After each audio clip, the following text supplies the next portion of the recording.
자, 지금 한동훈하고 윤석열의 갈등보다는 지금은 분열이죠, 분열.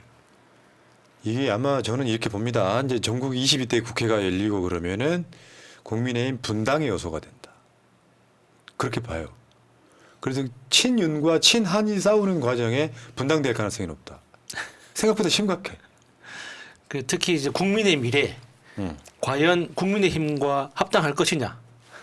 안 그러면 은근슬쩍 한동훈이 숟가락 쓱 얹어가지고 그대로 이 상태로 갈 것이냐? 거기까지는 안 가. 저번에 예. 의결했어요. 합당 의결. 민주당도 지금 더 민주 연합이랑 예. 이제 뭐 이제 자기 당으로 돌아가는 거 이렇게 하기로 했는데 문제는 재밌는 티키타카가 있었어요. 용산 한동훈이 백수지만 김경률이 말입니다. 한동훈이 백수지만 금요일에 전화해서 월요일날 점심 먹자고 이해가 안 간다. 아 진짜 쓰레기 같은 쉴드였어요. 야, 정말. 경률아. 아까 김경률은 나보다 나이가 많지. 그러니까 말 내릴게. 저거는 위에 있잖아요. 그 보통 일상 사회생활이나 이런 데 있어서 우선순위라는 게 있어. 부모들은 자식이 직장 가는 거 학교 가는 것은 어떤 순서를 놓치고라도 먼저 하잖아요. 네. 그 여당 정치인이 대통령하고 밥 먹자고 하는데 그보다 더 중요한 게 어디 있어. 야, 1시간 후에 만나자 그러면 딴짓 하다가도 튀어오는 게 정상적인 거지. 그렇죠. 아니, 더- 전- 네. 아니 김경률이 저 말을 하면서 아니 어떻게 금요일에 전화해서 월요일에 점심을 잡자고 하냐. 적어도 일주일 간격은 미리 얘기해줘도 아니 자기는 그런다는 거예요. 아, 그러니까 저거는 김경률의 머리 그 구조가 완전히 그 동네 그냥 아저씨예요. 대통령이나 나나 똑같은 사람인데 다 바쁘다 이 사람아. 왜 내일 보자 그래? 일주일 전에 연락해야지. 이거 김경률 아닙니까? 저 머리가 그래서 안 되는 거예요. 저거는 한동훈이가 백순에 만에 금요일에 전화해서 만에 옛날에 그런 그 우리 저 젊었을 때 콧대 높은 여자들이 있잖아요. 네. 뭔가 절차를 다 지켜가고 모셔가야 되는 캐릭터 지랄 이연병을 하고 있는데 문제는 여기에 권영세가 한동훈 오찬 거절에 급하게 잡아도 응해야 예의다 이렇게 얘기를 얘들 하는 짓이 왜 이렇게 아니, 유치해? 근데 저거는 진짜 대단한 말도 아니잖아요. 너무 당연한 말 아닙니까? 대통령이 1시간 하고 백수의 1시간 하고 똑같은 거예요. 우리는 윤석열을 무시하지만 그 백수의 1시간보다 못하다고 이야기해도 돼요. 우리는. 근데 지들끼리는 그러면 안 되잖아. 대통령을 왜 무시하냐고. 아니, 그리고 저런 게 주간조선이나 조중동을 통해서 저런 헤드라인을 잡았다는 게 중요하다고 생각합니다. 어필하는 거죠. 근데 문제는 이런 거죠. 이제 우리는 윤석열과 한동훈의 관계를 죽은 꼬붕 이런 관계였단 말이에요. 근데 지금 보니까 한동훈이 확실하게 그런 느낌이 있어요. 윤석열의 삐진 정도를 넘어가지고 적대적으로 대하고 있다. 그러니까 사실은 자기 죽은 매기기 하는 거거든요. 자기 죽은 맥이 있는데 그냥 매기는 게 아니라 윤석열의 약점도 같이 쥐고 있는 거예요. 그렇죠. 네. 같이 해왔던 짓이 있으니까 저 복들. 그러니까 이런 보도가 있었죠. 이것도 일종의 언론의 갈라치기이긴 한데 윤석열하고 밥 먹는 건 거부해놓고 자기 그 비대위원들하고는 밥 먹었다. 뭐 요거는 이제 나중에 비하인드가 뭐 여러 언론들 통해서 나오고 있기는 해요. 뭐 한동훈이 주도한 자리는 아니고 모 비대위원이 만나기로 했다 그러는데 윤석열 입장에서 기분 나쁘지. 굉장히 기분 나쁩니다. 왜냐하면 저 때 당시에 거절할 때 종편에서 저 편을 드는 사람들 나와가지고 뭐라냐면 지금 한동훈이 일어날 수도 없는 지경이다. 전화 통화를 하면 기침을 하느라 말도 못하고 뭐 이렇게 쉴드를 쳤는데 결과적으로 청담동 가서 저렇게 처먹고 다녔다는 거 아닙니까? 어쨌건 우리는 갈라치기 딱 좋아. 그렇죠. 윤석열은 거절하고 비대위원들하고 밥 처먹었다. 처먹. 근데 중요한 게 이런 게 있어요. 비서실장을 통해서 밥자리를 제의했다는 거. 여기서도 일단 빈정이 상한 거죠. 그렇죠. 내가 급이 있는데 어디 비서실장 나부랭이가 전화를 감히 이런 거 아닙니까? 아니 왜 형이 나한테 직접 얘기를 안 하고? 저번에도 한 번 또 그런 적이 있었어요. 저 이관섭이가 한동훈한테 그때 그 윤한 갈등이 있을 때 한 번 더 이야기를 한 적이 있어요. 뭐냐면 그때 사퇴하겠습니다라고 한동훈 말이 나왔던 바로 그때죠. 네. 그러니까 이 경우는 사실 윤석열이 잘못했다고 봅니다. 그러니까 윤석열이 그러니까 한동훈한테 경고를 보내기 위해서 한동훈 만나기 전에 홍준표 먼저 만났지 않습니까? 근데 홍준표가 윤석열 만나기 전에 한동훈을 얼마나 욕했습니까? 그 배신자라고 절대 얼씬거리지 말라고. 그 홍준표하고 먼저 만나서 4시간 동안 밥을 먹었다고 보도가 나왔단 말이에요. 그러면 오해하기 딱 좋잖아요. 그러면은 윤석열이 직접 전화해야죠. 동훈아. 밥 한 끼 해라. 그동안 고생했다. 이렇게 해야지 한동훈이 의심 없이 올 수 있는 거죠. 만약에 한동훈이 그 식사를 거절을 하더라도 진짜 배은망덕이 되는 거고. 근데 중간에 거예요. 신부름꾼을 보낸다? 그러면 이 형이 진짜 딴 마음이 있나? 이렇게 오해하기 딱 좋죠. 그러니까 거절해달라는 소리인가? 그렇죠. 그러니까 거절하라고 보낸 거지. 형식을 뭔가 사람이란 게 그런 거거든요. 사람 관계에서 우리 둘이 맨날 우리 세 명 맨날 밥 먹잖아. 예, 예. 근데 어느 날 갑자기 딴 사람 시켜가지고 야 밥 먹을지 안 먹을지 결정하라고 그래 이렇게 하면 기분 나쁘지. 그런 거죠. 이해가 쏙쏙 되네요. 네, 그러니까 자, 그러니까 안동훈이가 비대위원들과는 만찬을 했다 이런 거고. 근데 이제 그 만찬을 했던 당사자들 그냥 살짝만 보여줄게요. 이자들이 여기 이제 당연직으로 원내대표가 비대위에 들어가 있었고 나머지는 다 한동훈의 사람들인 거잖아요. 네, 앞에 빨간색 2명 그냥 당연직으로 빼고 나머지가 이제 근데 이 중에 김예지하고 한지아는 이번에도 한동훈 추천으로 그 미래에 들어가서 이번에도 당선이 됐습니다. 그리고 나머지 이 중에서 단톡방이 있다고 해요. 여기에서 장서정이라는 사람이 우리 오늘 만나서 뭐 번개식으로 만났다 이렇게 주도했다라고는 하지만 이게 번개든 뭐든지 간에 어쨌든 한동훈은 나간 거 아닙니까? 그 와중에도 누워 있다고 하면서 나가서 했다는 이야기가 이런 시간 그러니까 자숙의 시간 혼자 있어야 되는 시간에 익숙하다. 이 시간을 충분히 활용해서 내공을 쌓겠다. 이런 이야기를 하면서 아주 윤석열을 맹비난했다. 그러니까 한동훈이가요 사실은 갈 곳이 없습니다. 총선에 이겼다 그러면 이제 뭐 기고만장해가지고 막 이재명 범죄자 어쩌고 막 그러면서 사실은 저런 캐릭터는요 총선에 이겨도 문제예요 윤석열 입장에서. 왜냐하면 윤석열은 내임덕으로 가는 거잖아요. 네. 한동훈이가 나서면 그러니까 말하자면 윤석열이랑 20년 관계를 맺으면서 윤석열을 절로 봤던 애예요. 내가 봤을 때 머리도 안 되는데 그러면 하잖아요. 술이나 좋아하고 네. 그런 과정이 있었는데 그 뒤에서 나온 이야기 중에 이런 게 있었어요. 한동훈이가 비대위원장 하면서 총선 치렀잖아요. 근데 옛날에는 지금은 이제 민주당의 민주연구원이 있고 국민의힘에는 여의도 연구원이 있잖아요. 여의도 연구는 어마어마한 곳이었어요. 여의도 연구원 보고 민주당이 만든 게 민주연구원이야.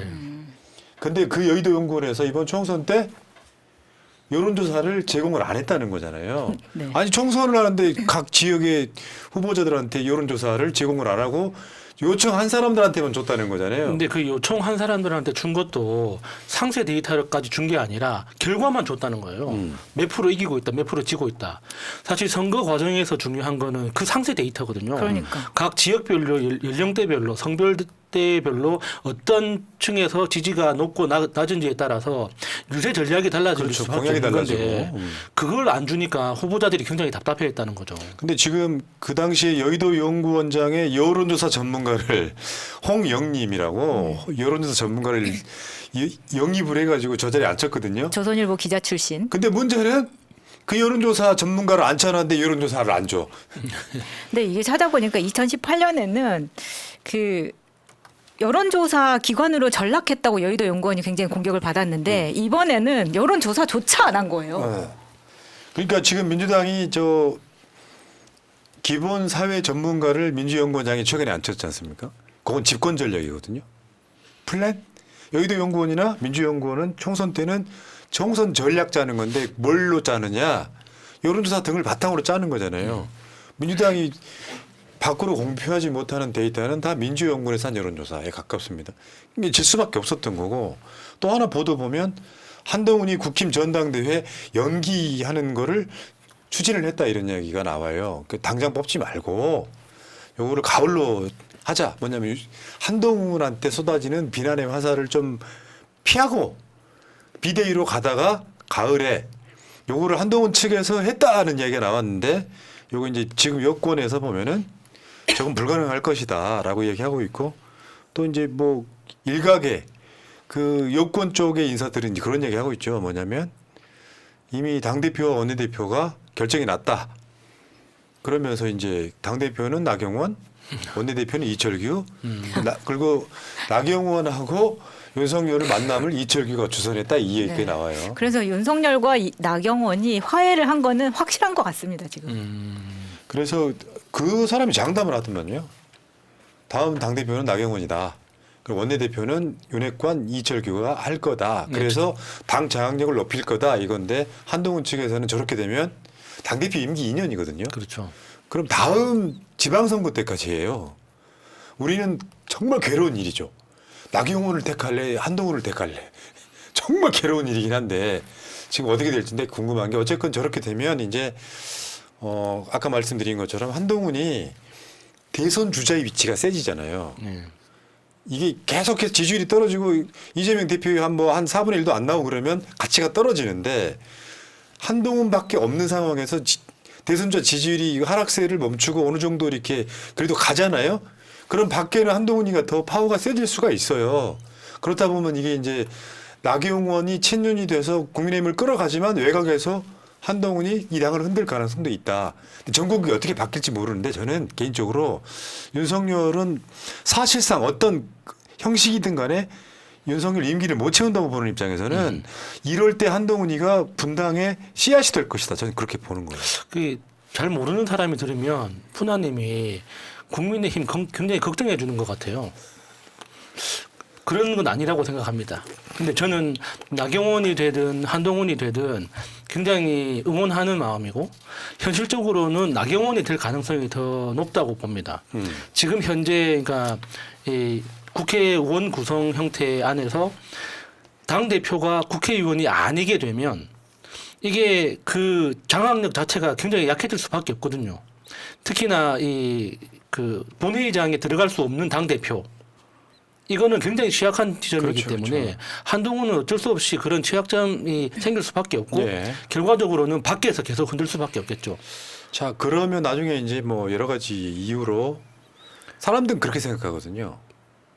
이번 선거는 윤석열 심판 선거였다. 한동훈은 억울해하는 사람들이 국민의힘 지지자 중에 많은 거예요. 여기 이제 이 분당의 씨앗이 되는 거죠. 예를 들면 이럴 수도 있어. 한동훈이 주도해서 윤석열 탄핵할 수도 있는 거예요. 정치는 모르는 거야. 그래서 윤석열이가 공감력이 떨어지는 거죠. 한동훈 좀 억울하겠다 싶으면 자기가 품어야 돼. 처음에 이제 그 윤석열이가 비대위에 꽂으면서 막 법무부 장관 꽂았지 비대위원장 꽂았지 하면서 내가 싼 똥을 치우게끔 만들었던 거잖아요. 그렇죠. 근데 지금 어떤 분위기냐면 저 윤석열 뇌 속에는 내가 막 관권 선거 논란에도 엄청 도와줬는데 이 새끼가 말이야 무슨 뭐 셀카 하나 찍고 그러면서 이제 선거 망쳤다고 생각하는 이 마인드가 있어갖고 그게 안 되는 거고요. 뭐 언론이 이런 그림을 하나 냈어. 윤석열과의 거리 해가지고 되게 재밌게 봤습니다. 윤석열의 태양 그리고 이제 각 거리를 이렇게 딱 따졌는데 한동훈이가 제일 멀리 있어 지금. 그러니까 저 홍준표가 놀라운 거죠. 원래 홍준표가 제일 멀리 있었는데 하루아침에 갑자기 쫙 당겨진 거 아닙니까? 정치란 이런 것이요. 그래서 아직도 홍준표 총리설이 지금 가라앉지를 않아요. 홍준표가 그런 캐릭터야.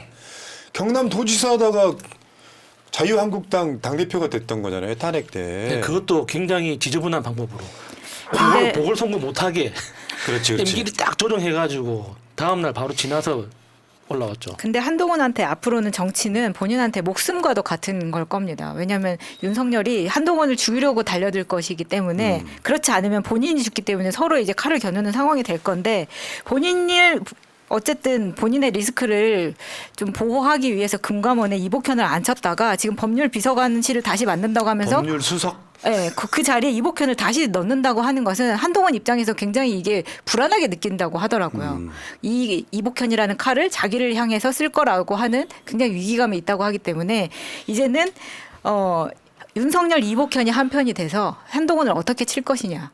여기에 민주당이 이제 한동훈도 특검해라 이렇게 나간다면 우리는 사이좋게 재미지네. 그러면은 윤석열이랑 한동훈이 서로 자기가 진 카드를 막 쏠 수도 있는 그러니까요. 거잖아요. 오늘 새벽에 잠드는데요. 쓸데없는 상상이지. 우리가 이번 총선 졌으면 어떻게 됐을까? 갑자기 벌떡 일어났어. 놀래가지고. 자, 이게 있어요. 쪼는 맛이 있어. 그러니까 이 쪼는 맛이 있는 게 뭐냐면 하루하루가 즐거운 거예요.